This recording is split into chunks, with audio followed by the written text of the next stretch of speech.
एक बार की बात है, पुराने जापान के सबसे बड़े और प्रसिद्ध बौद्ध मठ में एक जवान बौद्ध भिक्षु रहता था।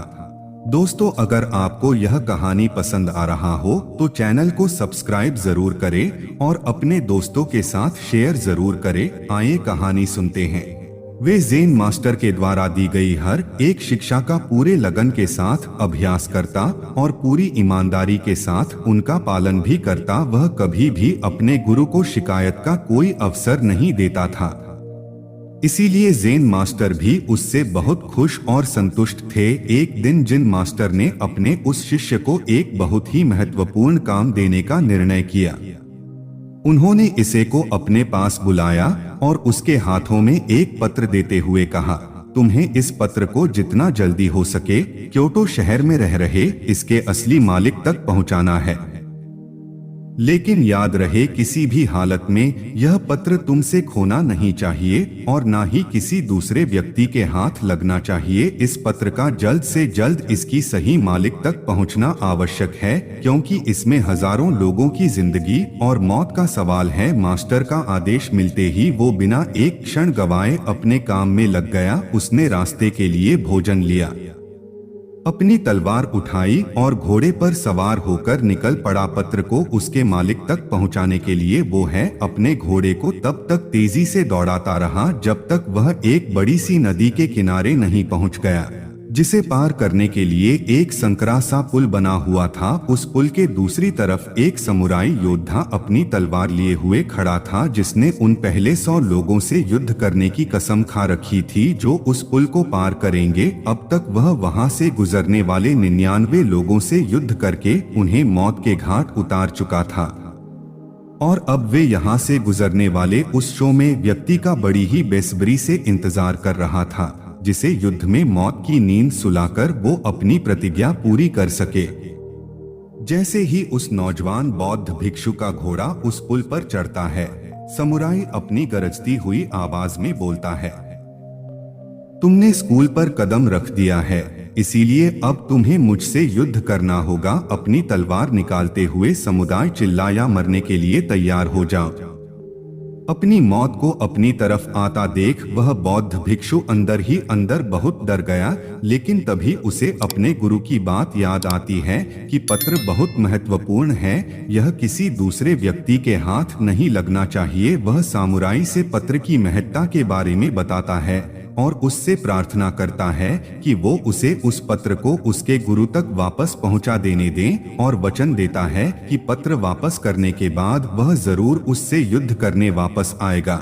समुदाय उसकी बात मान लेता है और उसे वापस जाने देता है। पूरे रास्ते भर उस पुल पर हुई घटना के बारे में सोचते वो कब आश्रम पहुंच जाता है उसे पता ही नहीं चलता। आश्रम पहुंचते ही वह तुरंत ज़ेन मास्टर के पास जाता है और उन्हें सारी घटना के सुनाता है, इस उम्मीद में कि शायद मास्टर उसकी मदद करेंगे।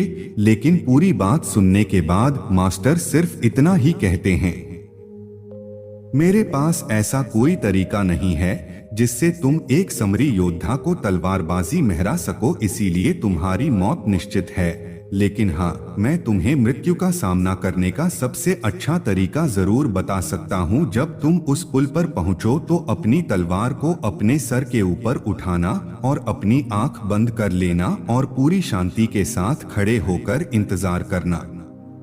जब तुम्हें महसूस हो कि कुछ ठंडी चीज तुम्हारी खोपड़ी को छू रही है तो यही तुम्हारी मृत्यु होगी। इसके बाद वह नौजवान बौद्ध भिक्षु दोबारा अपने सफर पर निकल पड़ता है। इस बार वो अपनी मौत का सामना करने के लिए पूरी तरह से तैयार था। इस बार ना तो उसके अंदर कोई खबर आहट थी और ना ही किसी प्रकार का डर। जब वह उन पर पूछता है जहां सामुराई उसका इंतजार कर रहा था तो वह ठीक वैसा ही करता है जैसा मास्टर ने उससे कहा था। वह अपने दोनों हाथों से तलवार को सिर के ऊपर उठाता है और आंख बंद करके मौत के ठंडे इस वर्ष का इंतजार करने लगता है। जब समुराई उस नौजवान बौद्ध भिक्षु को ऐसी अवस्था में देखता है तो वह समझ जाता है कि जरूर ये भिक्षु किसी सच्चे महान गुरु से मिलकर आया है। क्योंकि उसने आज से पहले आंख बंद किए हुए तलवारबाजी की ऐसी मुद्रा और लड़ाई से पहले चेहरे पर इतनी शांति कभी नहीं देखी थी। उसने ध्यान से देखा, भिक्षु के चेहरे पर ना तो मौत का डर था और ना ही किसी प्रकार की कोई घबराहट।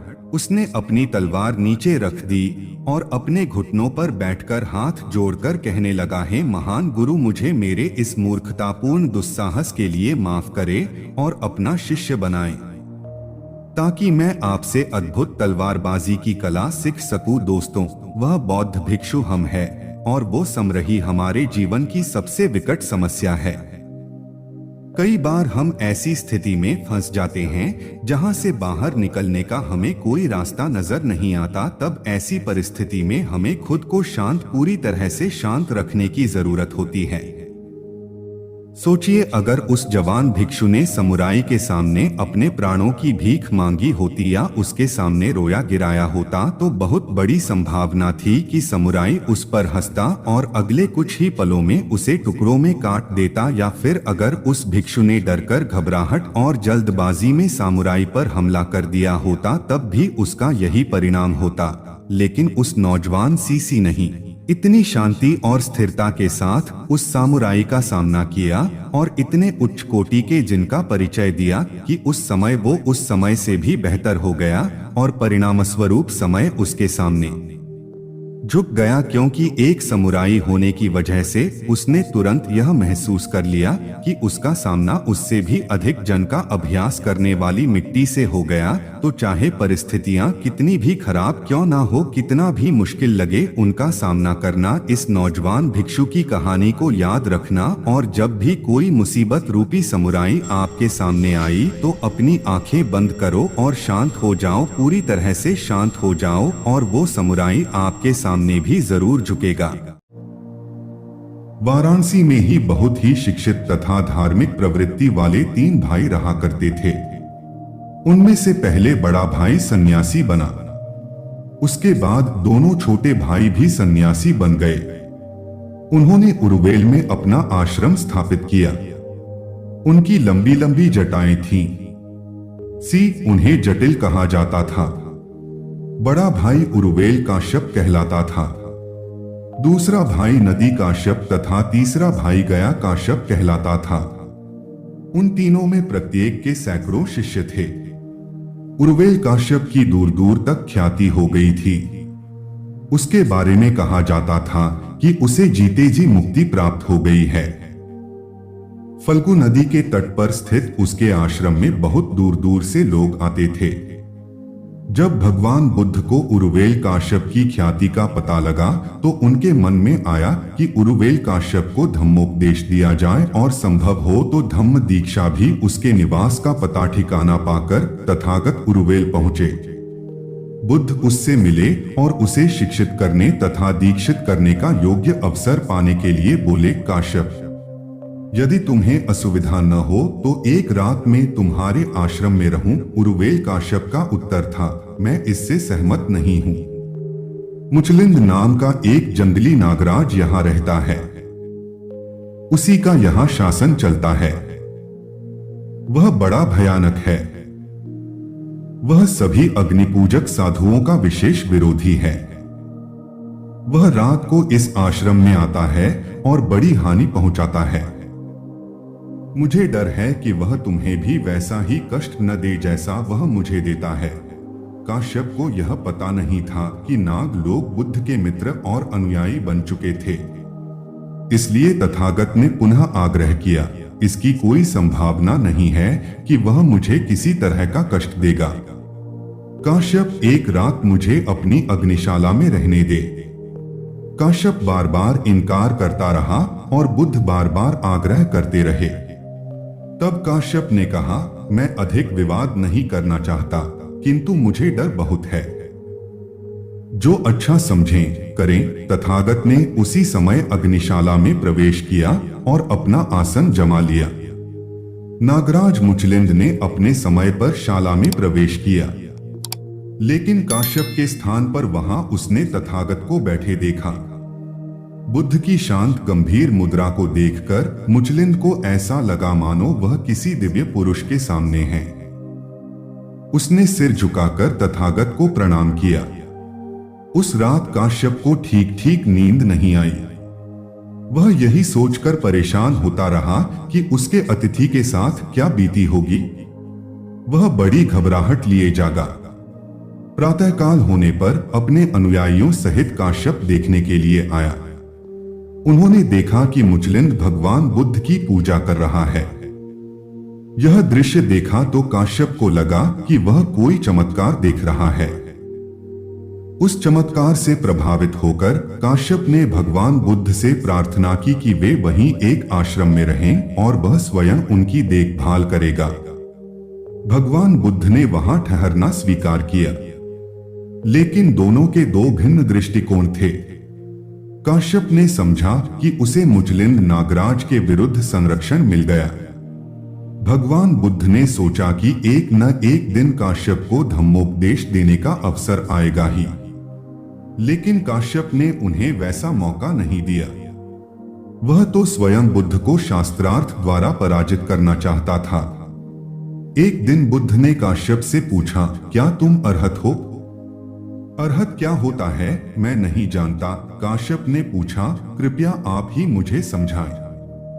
तब भगवान बुद्ध ने कहा, आर्य अष्टांगिक मार्ग पर चलने वाले पथिक के बाधक सभी राग द्वेषों को जिसने जीत लिया है वह अरहत है।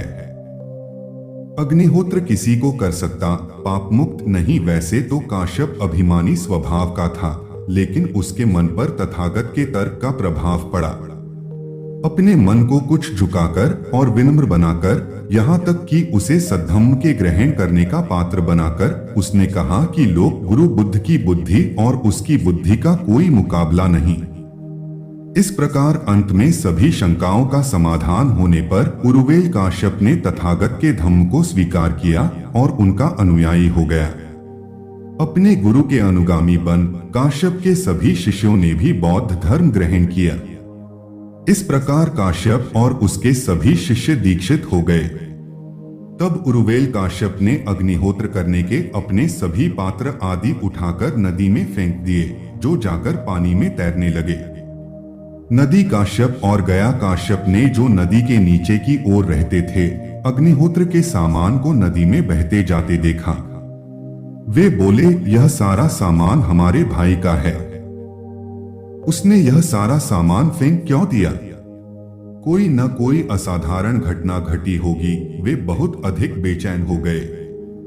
अपने 500 अनुयायियों सहित अपने भाई से मिलने के लिए नदी के ऊपर की ओर आगे बढ़े। सभी अनुयायियों सहित अपने भाई को श्रमण वेश पहने देख उनके मन में नाना तरह के विचार उठे। तब उन्होंने इसका कारण जानना चाहा। उरुवेल काश्यप ने उन्हें बताया कि उसने किस प्रकार बुद्ध के धम्म को अंगीकार कर लिया है।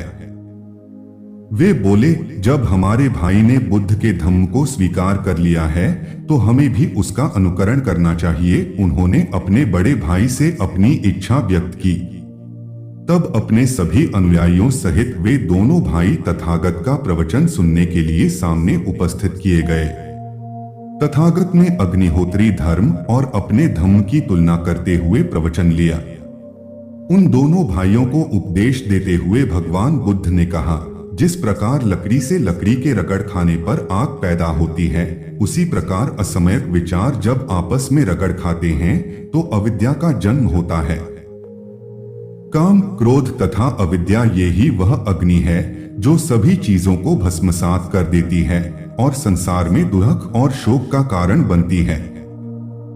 लेकिन यदि एक बार आदमी सही रास्ते पर चल सके और काम, क्रोध तथा अविद्या रूपी आग को बुझा सके तो फिर विद्या और पवित्र आवरण जन्म लेते हैं। इसलिए जब एक बार आदमी को अकुशल कर्मों से घृणा हो जाती है तो उससे तृष्णा का क्षय होता है। तृष्णा का क्षय करने से ही आदमी श्रमण बनता है। उन बड़े ऋषियों ने जब ये बुद्ध वचन सुने तो अग्निहोत्र से उनकी सर्वथा उपेक्षा हो गई। उन्होंने भी बुद्ध का शिष्यत्व स्वीकार करने की इच्छा की। काश्यप बंधुओं की दीक्षा भगवान बुद्ध की बड़ी विजय थी, क्योंकि जनता के मन पर उनका बड़ा प्रभाव था।